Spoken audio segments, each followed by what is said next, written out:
What's going on, everybody? It's the Spencers, and we're back with Naked and Unashamed SLS, the podcast you cannot afford to miss. We're so excited. We want you to like, we want you to subscribe, and share with your friends. And then after this episode, we're going to the Spencers After Dark, where you get to ask us some questions and continue the dialogue. And we would like for you guys to know that this podcast is for mature audiences only. Now, this information that we share is for educational purposes. All right, stay tuned because tonight we're getting ready to get into it. The 6 personality types of how to be intimate. What kind of personality do you have when it comes to intimacy? Let's check it out. We made it through the test. Strength and need, love and sex. What's up, everybody? Baby, I'm excited tonight because I read this article, right? And it was talking about how there's different personality types when it comes to intimacy. Is that right? Have you ever thought about that? No, I haven't ever thought about different personality types when it comes to intimacy. Yeah. Now, I know there are 5 different love languages for a woman. Yeah, if you ask a woman, what's your love language? She's going to say what? Oh, depending on what that woman. And for me, my top one is acts of service. What about you? Want you? me to do stuff for you. Honeydews. Oh, yeah. Mine is physical touch. And also affirmation. Men like to be affirmed.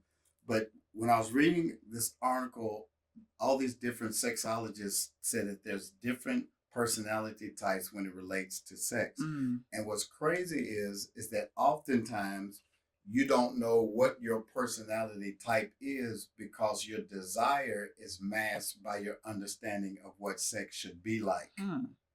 In other words, we really don't know what we want when it comes to the bedroom and intimacy because we've been socialized by other people's definition of what sex should be. And so we want to dig in tonight to what is your personality type, right? Understanding what motivates you. You remember that old commercial? It says, "What's my motivation?" I think I do. It was some kind of acting commercial. So when you think about intimacy, what is your motivation? Can somebody put in the comment right now, put in the chat, what is my motive? I am motivated for intimacy by. What motivates you? What drives you?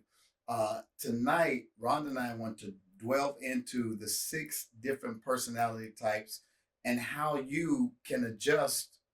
Watch this. Yes, you can adjust your personality. What does sex mean to you? And what function does it play in your life? And then many people don't know how to answer this because it's often operating at an unconscious level. So one of the things we try to do is what when it relates to erotic consciousness? Well, we want to step into our body. Yes. We want to make sure that we're fully present, that we're fully engaged with our spouse.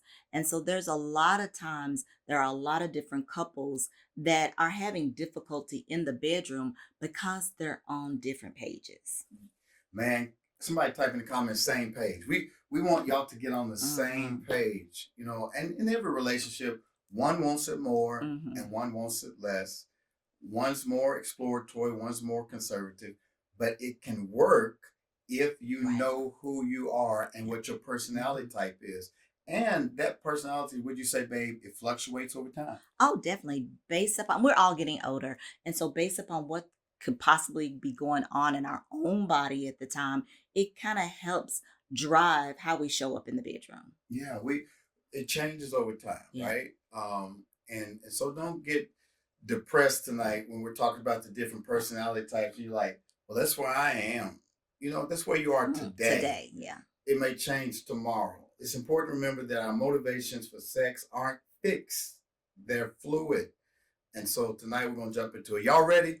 We're going to talk about the 6 personality types. And the first personality type, babe, is the connector. Okay. And when I read this, I immediately thought, that sounds like me. The connectors primarily are intimate because they want to feel emotionally and physically close to their partner. Okay. They want to draw close to the one they love. There's an emotional connection. There's some bonding that takes place. There's some chemicals that are released. This closeness, it makes you feel like you're one with your partner. I can see that. And the Bible tells us that the two shall become one flesh. Okay. It's this one fleshness, this sense of I need to connect with my other, with my person. I need to connect with my soulmate. And there is this closeness. And this, I think, babe, is also good when people have disagreements. How is the intimacy act between a man and woman? How is it healing? The healing balm is normally when you have sex after an argument. You're more connected to your spouse for whatever reason. It brings you closer together. Yeah, it does. There's some healing. Yeah. When a baby lays The on his skin to mother's skin. chest, the Mhm. skin to skin contact, there's a healing and a bonding. I never will forget the story of a woman who had a stillborn, and the doctor said the baby didn't make it. And the woman began to cry, and they placed the baby on her chest. She began to rub and pray over that baby, and the baby came to life. Mm. There's a life force that happens between a man and a woman. Oftentimes, when you make love, you forget what you were mad about. This Right? is true. This is true. And it opens the heart up to be able to communicate again. It bonds you so that nothing can come in between you. And so I think it's very important that we're intentional about being connectors. Mhm. Connectors who want to deepen the closeness they feel with a partner can benefit from thinking about and discussing what they like and need from their partner going forward. How important is it in that connecting moment to ask for what you want?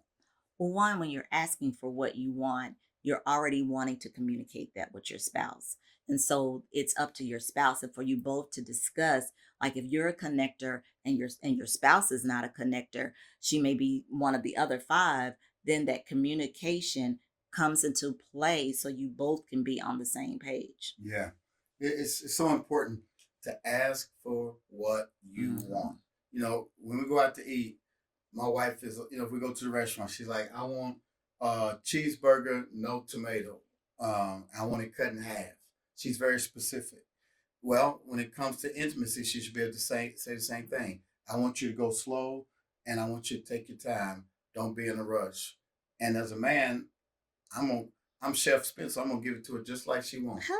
Uh, you know what I'm talking about? I'm gonna slow it down. I'm a slow cooker. So the connector, that's one personality type. What's Yes. the second? The second personality type relating to intimacy is the explorer. Now, for the explorer, this person likes to explore all new things. All right. So, many people whose main motivator is to have sex could be an experiment.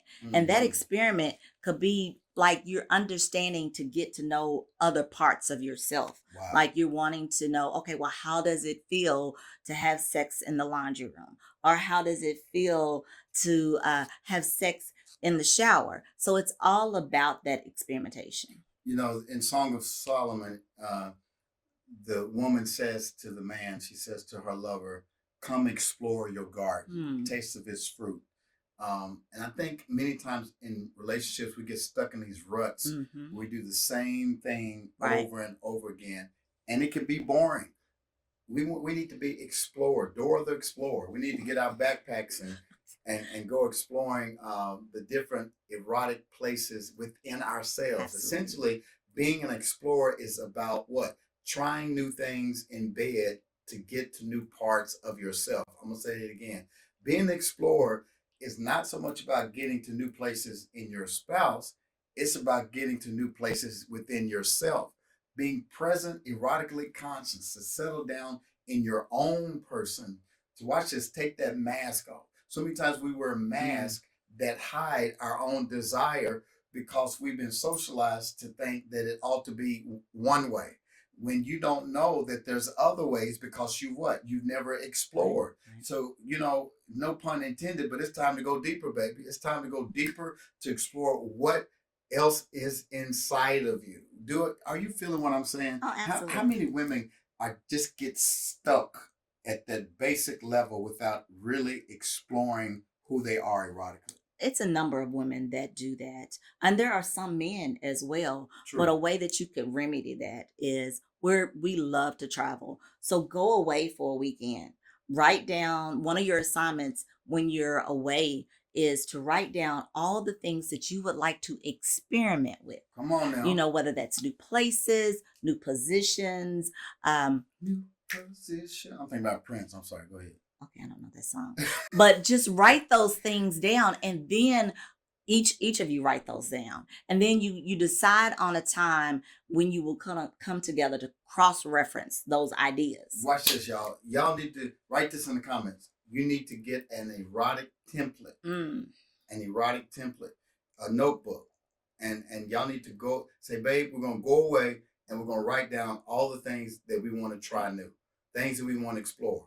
Like my wife said, new positions, new places, new techniques, new toys, whatever it is. Right. Write it down and then come back together and share notes. Oh, and no judgment. What were you gonna say? Oh, of course, no judgment, because after you cross-reference your list with your spouse, then y'all decide, what a good designated time, of course, to discuss this, and then decide, okay, well, maybe we should try this, or maybe that's a little bit too far-fetched, but at least you're communicating. Why you look at me like that when you said too far-fetched? Why I gotta be? Well, you're the connector, so this doesn't apply to you.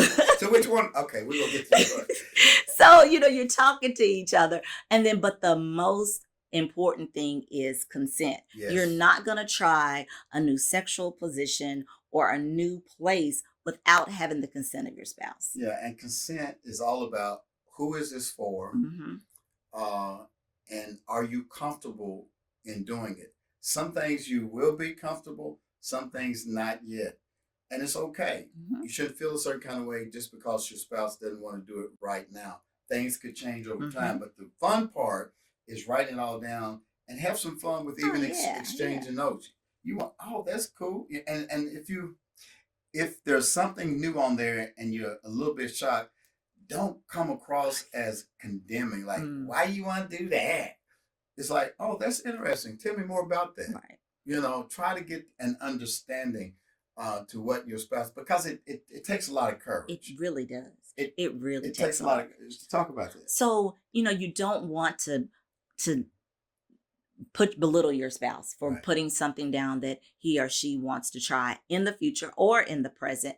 And like my husband was saying, it takes a lot of courage. Sometimes there's a little fear, or it may be a trauma response that, hey, although a spouse wrote this down, it could be a traumatic experience for the other spouse. So that's why it's best to communicate those. I'm going to tell you a surefire thing that shuts your spouse down is when you come across as judgmental, like, oh, why you want to do that? Where'd you learn that from? Where'd you get that from?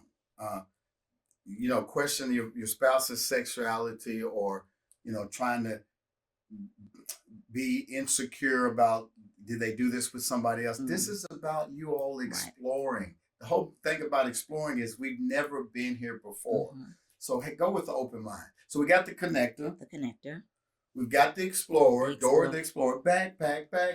And then the third one is what? A validation seeker. Validation seeker. And that sounds a little negative to go out, because, I always, when I'm teaching, on Sundays, I tell people, be careful of seeking validation. But this is the trick, y'all. This is a different kind of validation. Yeah. If your first instinct is to assume that wanting validation is always a bad reason to have sex, you need to put those assumptions to the side. This is not that kind of validation. Right. This is validating for you that it's normal. It's very normal for people to have sex, to try to answer questions like, am I normal? You're absolutely normal. We have allowed society to label. We've allowed church to label these perfectly normal, erotic desires. We've allowed other people to label them as nasty or you're a freak. No, I'm curious. I desire to do new things. I like being touched this way. I like it here. I like it there. You're perfectly fine. And so this validation that we're talking about is when people are having sex to feel validated about what it is that they're feeling and what they're thinking. And I'm quite sure a lot of you have even said this to yourself. Am I a good lover? Wow. That's a part of validation because you Wow. want to be the best lover to your spouse. And so what encouragement would you give to spouses when they are married to a person that needs that kind of validation? The simple thing is to validate them, How? to be honest and tell them, yes, I desire you. Yes, I love it. I love this position. I love that possession. It's almost like giving instructions, kind of sort of like, hey, I love it when we do, this position more than this position because my knee is cracking, my my hip is hurting, or you're validating the spouse. Not the knee crack. Lord Jesus.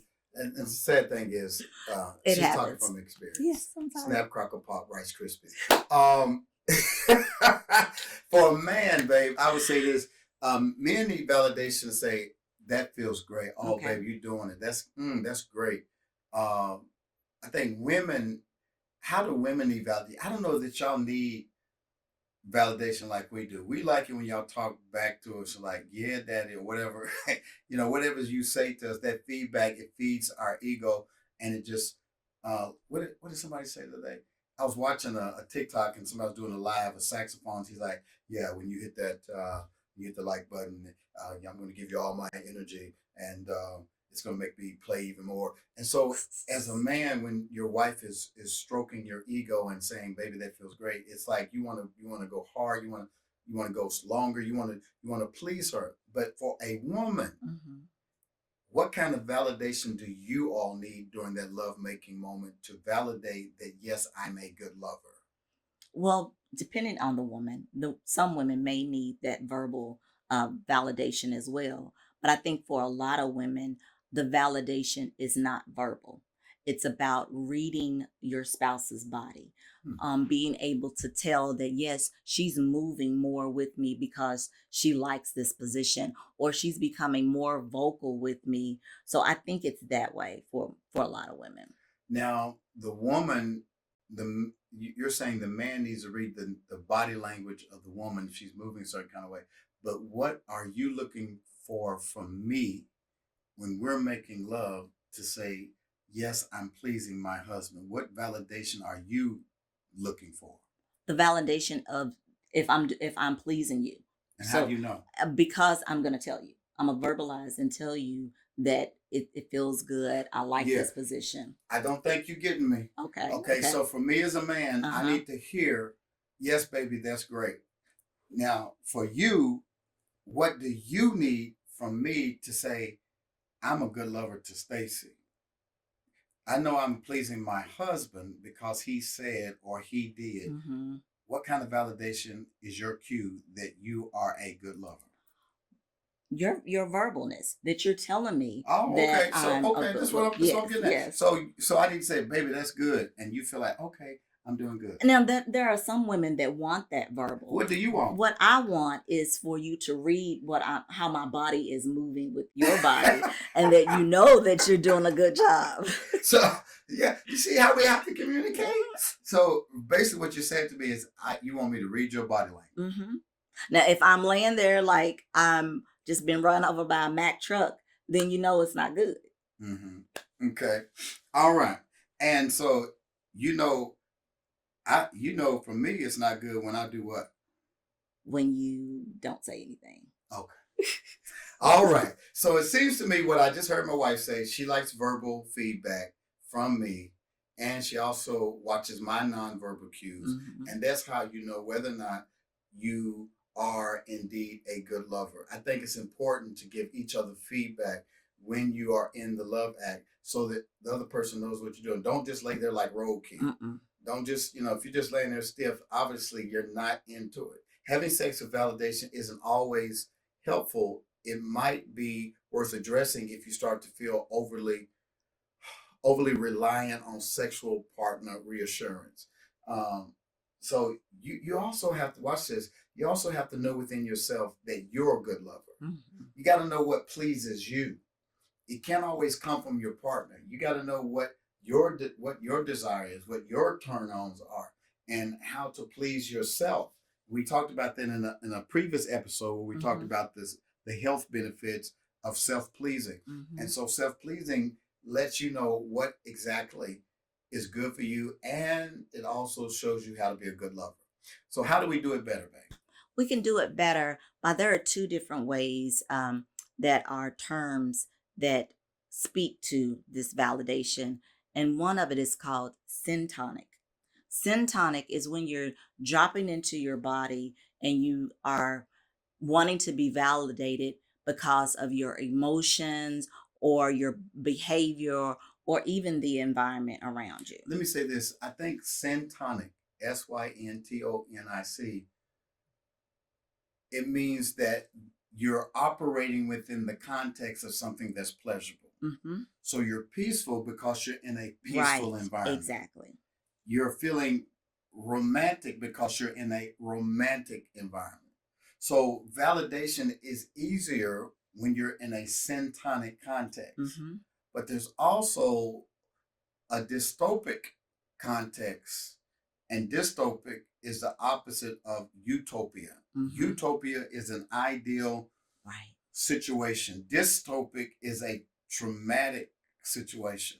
And oftentimes what happens is if you've experienced any kind of sexual trauma in your past, you can be in a syntonic environment, but bring a dystopic mindset into a syntonic environment. And so you always got to check yourself to make sure that you're not bringing in a dystopic mindset. That's why it's important to be in the right mind frame even before you go into the act itself. How can you make those adjustments within yourself? By how you can make those adjustments is when you start feeling differently in your body, when you know that, okay, this is not pleasurable, or my mind is not really here, then you can realize, well, wait a minute, let me pull back, let me talk to my husband or let me talk to my wife and say, hey, I had a very bad day today, I'm not in a good mindset, can we just hold each other? So it's about still communicating what your needs and your wants and your emotions to your spouse. That's so good.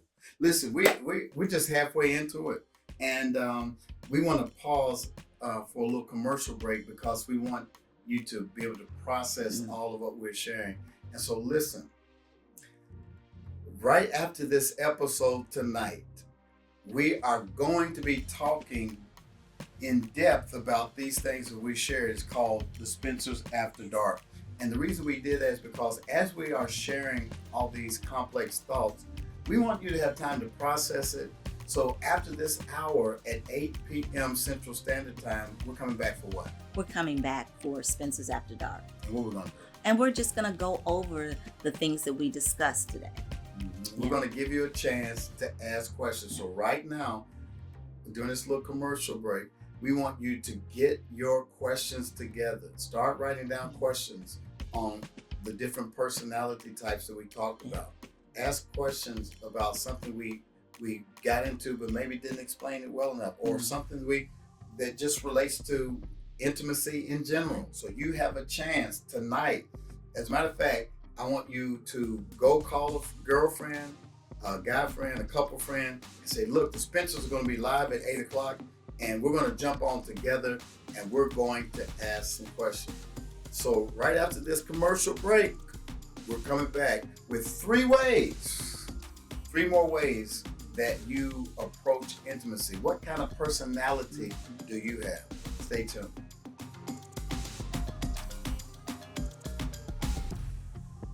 Okay, guys, we're back for the second half. And to go with the next one, which will be our point number 4 of the sexual personality, it's called the performer. So the performer, that person is motivated by having sex purely to please their spouse, please their partner. So this sometimes is called having duty sex. Wait a minute, duty, how you spell that? D-U-T-Y. It's like obligatory sex, like you feel obligated to have sex with your spouse. Now, I think a lot of times, a lot of women and or men, depending, I'm back on the body thing, could go on to have obligated sex because they know that their spouse needs it at that time more than they need it. Or there could possibly be some not really a problem, issue going on in their body where they don't really feel that desire at that time. Now, I can say that that's been me at times with going through menopause and all the plethora of menopause Mhm. symptoms that's out there, from the hot flashes to the dry vagina, that sometimes you just really don't feel like having sex. And that could be called duty sex. Are you Mhm. obligated? And I know there's been times when you haven't felt your best, and because you knew I needed it, Mm-hmm. you went ahead anyway. And as a husband who's sensitive and knows and who's a student of his wife, I didn't get that feedback, that validation. And I'm like, wait a minute, what's going on? I could feel her grimacing.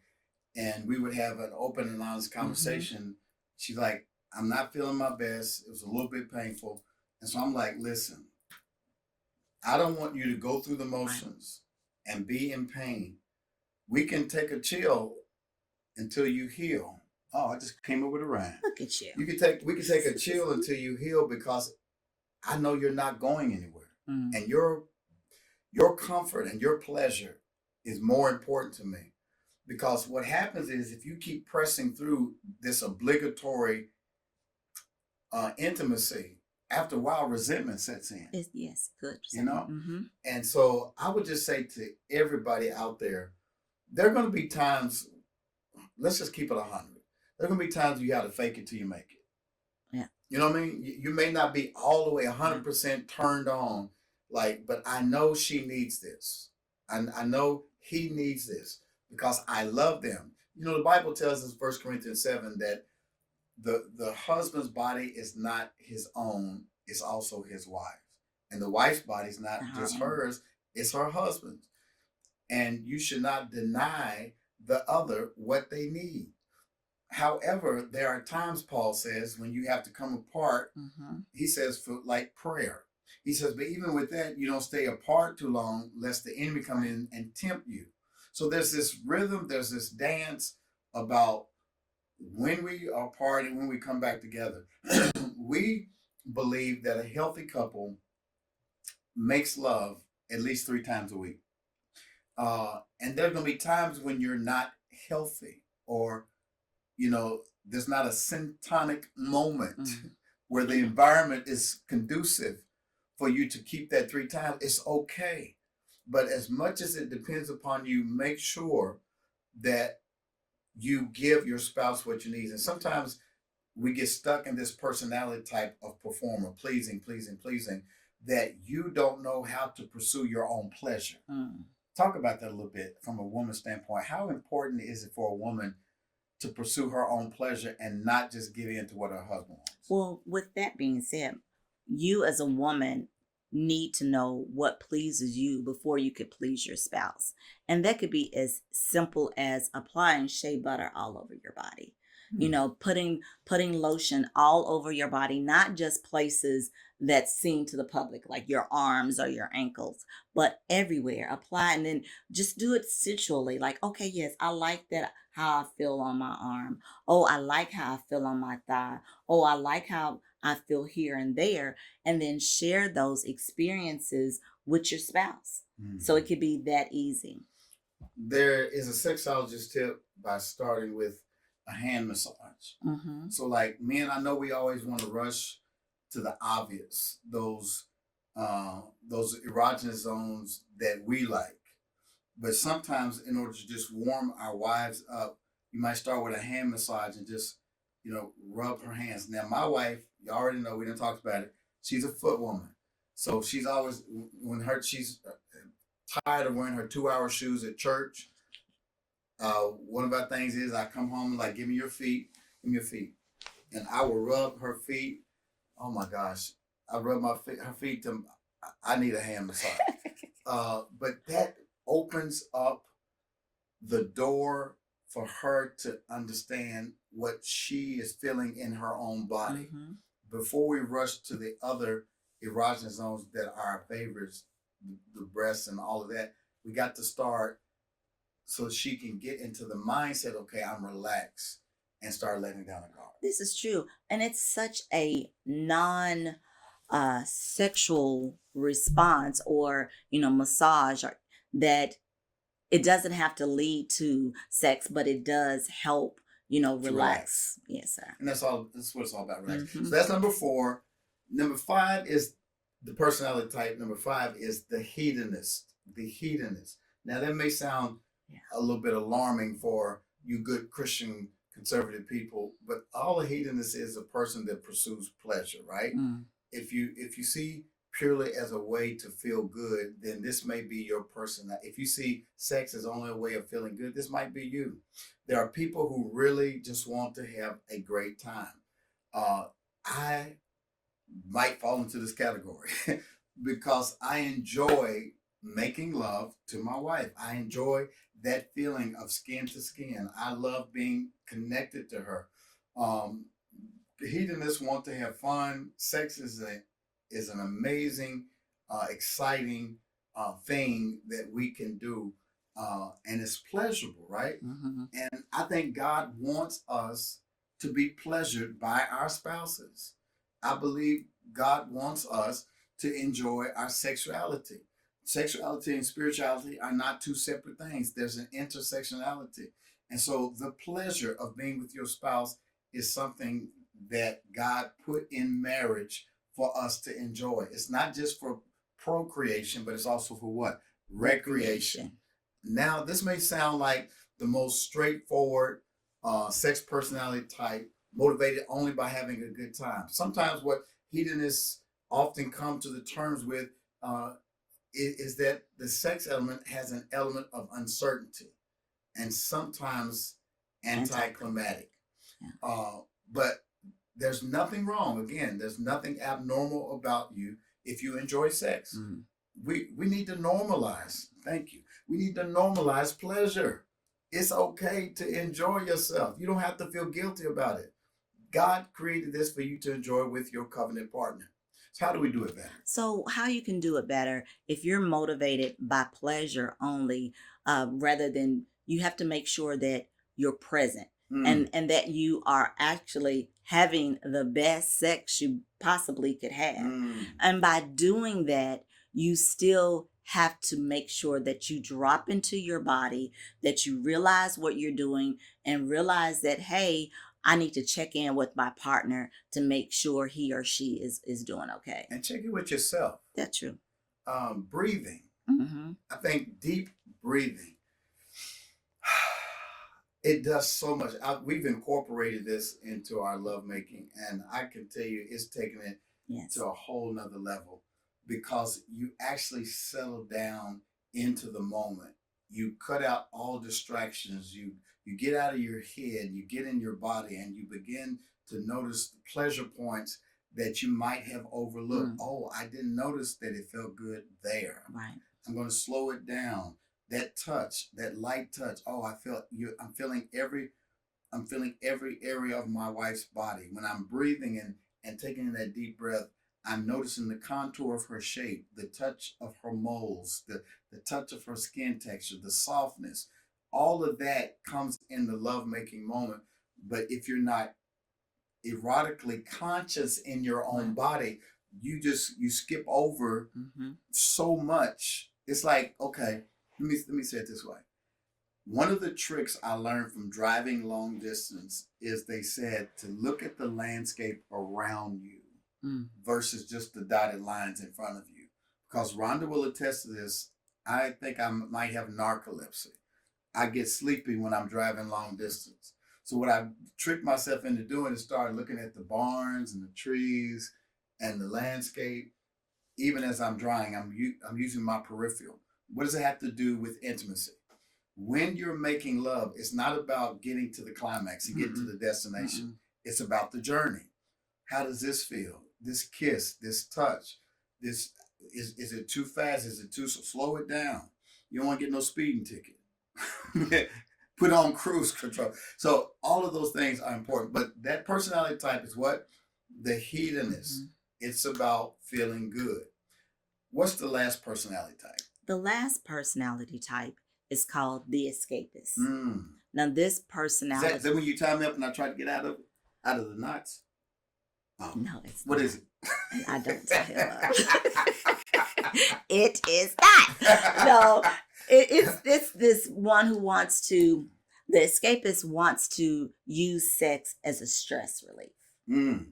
So like if the person has had a bad day, a hard week, or a situation where they feel better about themselves, they want to have sex. And what this does, it releases more oxytocin, that dopamine will spike. So that's what the escapist does. I ain't gonna lie to you. Many times I'm an escapist. Well, I think you all 6 of them then. You think I'm all six? All of them. I was gonna ask you to rank me. I'm gonna rank you while you fronting. Okay. But let me talk about this. The escapist. So I have a very stressful job. Did you know that pastoring is the 4th most stressful job in the nation? Guess what? I'm married to a pastor, so I know this. It's stressful. And so when I get off from work, I want to connect with you because I want to escape all of that stuff that I left at work, the stuff that's going on in the world and society, and I want to come to the Garden of Eden with my wife, my queen, and I just want to be caught up in the rapture like Anita Baker. I want to get away from it all. And when I'm with you, nothing else exists. Time ceases to be. I feel like I'm in another dimension. And so for me, this is vital. It's vital for my health, my mental health, my physical health, my spiritual health. I need to escape with you. Can I get away? I need to get away. I need to get away. Who's that? Lenny Kravitz. I don't know. Well, the other side of the coin, though, is escapists use sex as a means of eventually avoiding something difficult in their life. And so I have to be careful with that. Yeah. Because this can also lead to being compulsive. Mm-hmm. And I don't want to err on using sex as a crutch to deal with or to escape the difficult things that are in my life. So there's a balance even with that. I can't just use it for escaping. So babe, how do we do better in this area? Well, in this area, again, keep curiosity in the forefront. Yes, you want to have sex to get rid of some stress, to increase oxytocin or your serotonin, your dopamine, all of that, but making sure that you keep the curiosity, and so that you make sure that you're also emotionally connected to your spouse, because you don't want to be disconnected. So what we're going to do here, we're going to have some transparency in front of our tribe right now. And I'm going to rank my top 3 in this season. Doesn't mean, look, I can change, right? You're right. You can change. It can change. Mm-hmm. I'm going to rank my 3 right now. Okay. Which are my top 3 personalities? And you can tell me if you disagree. I think I'm a connector. Okay. I love connecting with my wife. I love being one with her. It makes me feel safe. It makes me feel whole. I love that I'm a connector. Mm-hmm. Pleasure, the hedonist. I think I enjoy the pleasure of it, the feeling of it. Being with you, it just feels good to my soul, feels good to my body. I enjoy being with you. And then thirdly, I think I'm an escapist. I think I'm an escapist because I have a very stressful job. I'm living in a stressful time. And sometimes I just want to get away with you. By being with you, it takes me to another place, a happy place. And so those are my 3. What do you think? I agree with your 3. All right. What's your 3? Okay, Oh, so y'all pray for me. wait a Father, in the minute. name. Okay, go ahead. Okay, so I would think my number 1 is that I'm an explorer. I don't like the same things. So, different rooms, different positions. That's what I love. What's your face doing that? You know that. Interesting. The second one I would think is I'm also a connector. I want to connect, to be close to you, to be close. You got all these I know. Go ahead. And then the last one is the performer. There are some times that have these female issues that I can't get rid of because I'm aging and it's coming with the territory. So And you love on your husband, sometimes not because the desires of it, but because you know I need it. Yes, yes. And I appreciate that. Oh, mwah. I appreciate it. Thank you very much. I think that's true. I think we're pretty much true to form. I was surprised because you put explore first, because I know in this season that you're going through, it has been a little bit painful for you. So I thought you would have put performer at the top. But I think what I hear from you is that you aspire to be an explorer. Yes. And I have my backpack and we're going exploring. Okay. Backpack. Ooh, backpack. I got some stuff in my backpack, baby. We're gonna try some new rooms and everything. Listen, I hope that this has helped you guys to identify what your personality type is, right? Because sometimes we don't stop to think, what do I want? Who am I intimately? Who am I sexually? That's okay to explore that question, right? And I hope that you've been able to do that tonight. So tonight, we want you to come back at 8 o'clock. We're going to be live in living color. We're going to be live. And don't y'all be shy. This is a safe space. Y'all are our tribe. Y'all are family. We're going to be in the living room. Go get you something comfortable to put on. Go get your spouse out the bedroom, out of the family room. Get them out in front of the TV. And let's just talk for about 30 minutes. What questions do you have? So 8 p.m. Central Standard Time. Come back. We're going to be on what? YouTube, Instagram, and TikTok. Yeah. And TikTok. We're going to be answering some questions about the different personality types and how we can improve in each area. Y'all want to go deeper? Let's go deeper. Listen, we want to remind you that if you like this podcast, like it. Push like right now. Leave a comment because people that stop by here need to know that people are actually engaging with this content. And if it's good, share it. Share it with your friends. Anything else you want to say? And then also subscribe. Subscribe. Please to subscribe. it, yes. We got 400 subscribers last week. Woo! Now I'm not satisfied. I want 1,000 of us. I know it's some more people out there who believe that God wants us to experience intimacy, to be naked and without shame. I know it's some more y'all out there just like us. We do exist.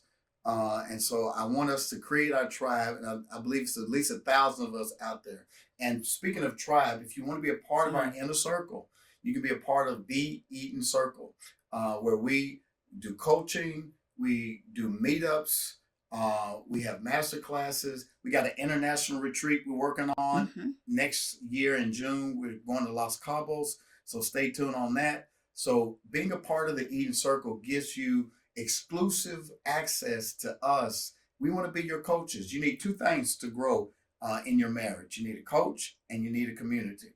So if you want to be a part, how do they go there? You can go to theedencircle.com and find out all the information there. But I also want to tell you, we have a new website. Woo! A new website? Yes. What's the name of it? It's called Naked and Unashamed SLS.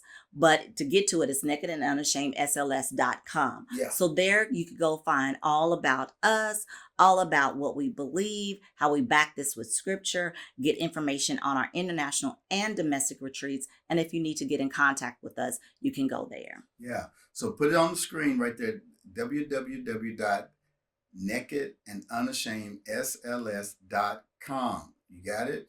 All right. So tonight at 8 o'clock, we're going to come back. I know y'all got some questions. Get them together. We ready. And we're going to answer all your questions. Listen, we love you guys. Thank you for being a part of our tribe, and we'll see you in a little bit. Just takes a little effort, we can work it out. These things go hand in hand, know what I'm talking about. Can we have one